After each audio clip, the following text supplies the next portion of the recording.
भाई यदि तुम्हें प्रियालाल की प्राप्ति करनी है, संसार चक्र से मुक्त होना है, तो मेरी बात मान लो, संगम त्यक्त्वा, किसी का भी संग न करो।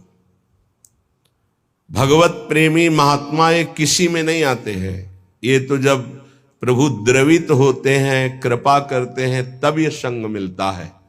जब द्रवहि दीन दयालु राघो तो साधु संगति पाई।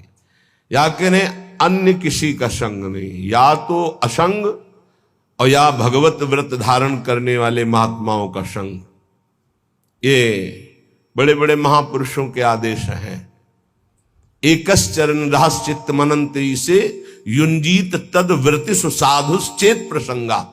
या तो असंग और या तो जिनका चित्त परमात्मा में लगा हुआ है, ऐसे साधुओं का संग, अन्यथा नहीं। आगे कह रहे हैं एक पिशाच है सबके हृदय में, काम पिशाच। यह ऐसा राक्षस है, कभी अघाने वाला नहीं। भगवान ने इसे महापापी कहा है। और ये महासनो, बहुत खाने वाला लेकिन कभी ना अघाने वाला, अर्थात भोगते भोगते मर जाओ पर कभी तृप्त नहीं हो सकते। इसलिए ये जो पुरुष शरीर का आकर्षण विपरीत शरीरों के प्रति है, ये राक्षसी भाव है। गृहस्थी में धर्मयुक्त एक पत्नी व्रत या एक पति व्रत लेकर के इस पिशाच पर विजय प्राप्त की जाती है। और विरक्ति में पूर्णतया भगवान के आश्रित होकर, गुरु भगवान के आश्रित होकर इस विकार पर विजय प्राप्त की जाती है। साधन में बड़ी ऊंचाई तक ये काम भ्रष्ट कर देता है, इसे पिशाच कहा गया है। जैसे किसी ने पूछा था कि शास्त्रों में लिखा है नरकश्य नारी, लिखा हुआ है, तो क्या स्त्री नरक है? उसका अर्थ तुम कैसे जानोगे जब भजन नहीं करते? उसमें लिखा हुआ है कि जो तुम्हारी काम भावना स्त्री के प्रति गंदी है ना, तुम्हें नरक ले जाएगी। भगवान ने कहा है त्रिविधम नरकस्येदम द्वारम नाशन मात्मनः कामः क्रोधा तथा लोभा तस्माद् त्रयम् त्यजेत्।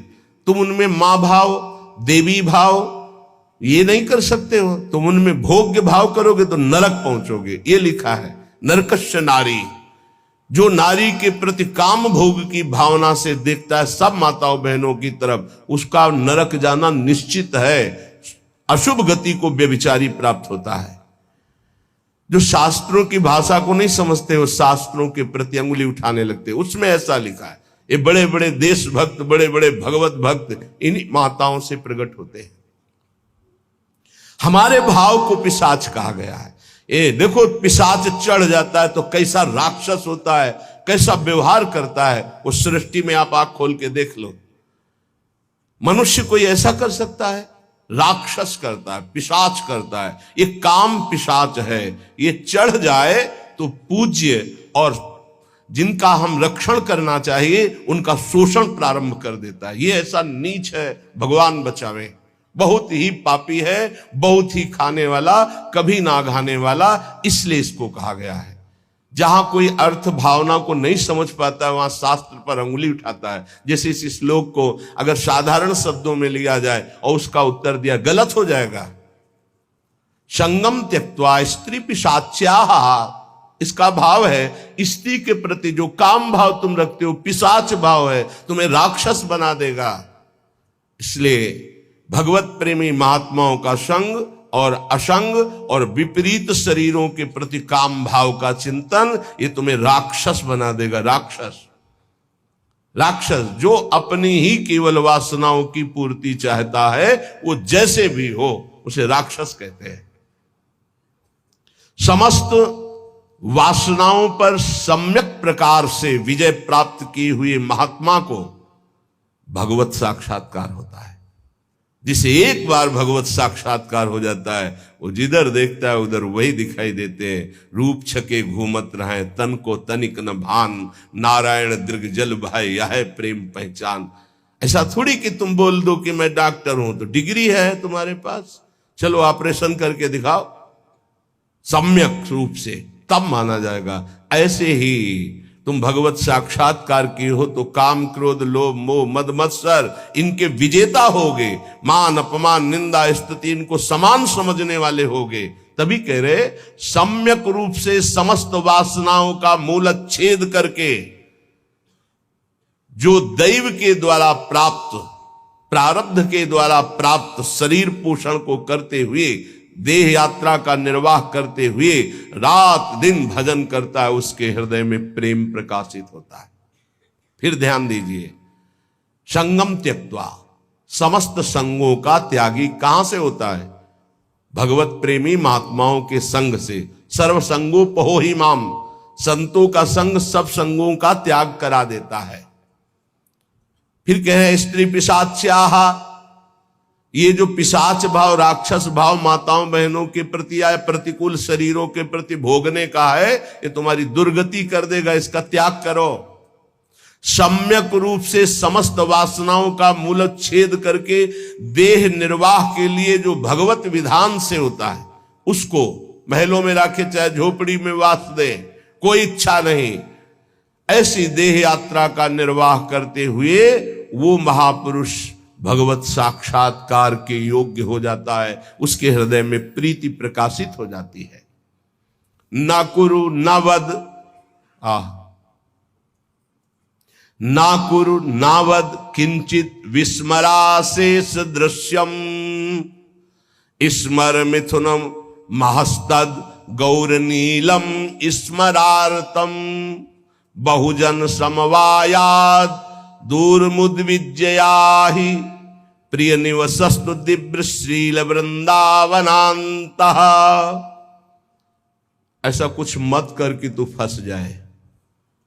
कितने कृपालु हैं हमारे गुरुजन महापुरुष, बड़े प्यार से कह रहे हैं कि तू अभी समझता नहीं है। विषय चुगा जिन चुगय मन, चुगत कछुक सुख होए, फिर फांसी ऐसी लगे तेईसम दुख न को। आपको भोगने में तो लगता है बहुत अच्छा है, लेकिन उसके अंदर जो आसक्ति रूपी कांटा है वो जब फंस जाएगा तो तड़पड़ाओगे, तड़पोगे, निकल नहीं सकते। ये ऐसा दलदल है कि गुरु कृपा निकाले या हरि कृपा निकाले, दूसरा निकाल नहीं सकता, पक्का समझ लीजिए।